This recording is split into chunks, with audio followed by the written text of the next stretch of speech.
Hello guys, আসসালামু আলাইকুম। আজকে আমরা চলে এসেছি আমাদের আরেকটা নতুন ব্লগ ভিডিও নিয়ে। তো আমরা ঘুরতে এসেছি চাঁদপুরে এখানে একটা দেখলাম যে সুন্দর রেস্টুরেন্টের নাম হলো রাতের আড্ডা। অবশ্যই আমরা হঠাৎ করে যাওয়ার কারণে রাতের আড্ডাতে আমরা দিনে আড্ডা দিয়ে ফেললাম। এইখানে দেখতেছেন আমাদের শাহাবুদ্দিন ভাই কি হাসি উজ্জ্বলভাবে হাসতেছে। শাহাবুদ্দিন ভাই আমাদেরকে নিমন্ত্রণ দিয়েছে, এই জন্য আমরা এখানে গিয়েছিলাম। তো শাহাবুদ্দিন ভাই সহ এখানে আমি রফিকুল ইসলাম এবং শান্ত ভাই, আর আমি রফিকুল ইসলাম আসলাম নোয়াখালী থেকে চাঁদপুরে। আমাদের শাহাবুদ্দিন ভাই কর্মসূত্রে এখানে চাঁদপুরে থাকা হয়। খুবই আনন্দ লাগলো, আমরা ঢুললাম দাঁড়লাম, খুবই আনন্দ ফিল করতেছি। আসলে খুবই বন্ধুবান্ধব যখন একসাথে হয় খুবই আনন্দ লাগে।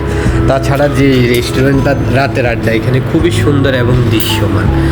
তারপর আমরা চলে আসলাম চাঁদপুর মোহনা নদীর তীরে। এইখানে আরও অনেক বন্ধুবান্ধব একাত্তর হয়ে গেলাম নদীর ধারে, সবাই একসাথে আড্ডা দিতেছি। অনেক দিন পরে একে অপরের সাথে দেখা, খুবই খুশি হয়ে গেলাম। এখানে আমি আছি, শান্ত ভাই আছে, শাহাবুদ্দিন আছে, নজরুল আছে। সবাই আসলে খুবই আনন্দের সাথে দিনটা কাটাইলাম। আমরা অনেক মজা মাস্তি করতেছি। নদীর ওই পারে আমাদের যাওয়ার প্ল্যান আছে। আমাদের আরও 2-4 জন বন্ধু ফ্রেন্ড সার্কেল আসবে, ওদের জন্য আমরা এখানে এই নদীর এই পারে অপেক্ষা করতেছি।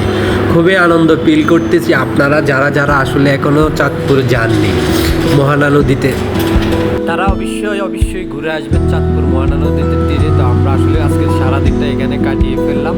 তো আজকের মতো বিদায় নিলাম, সবাই ভালো।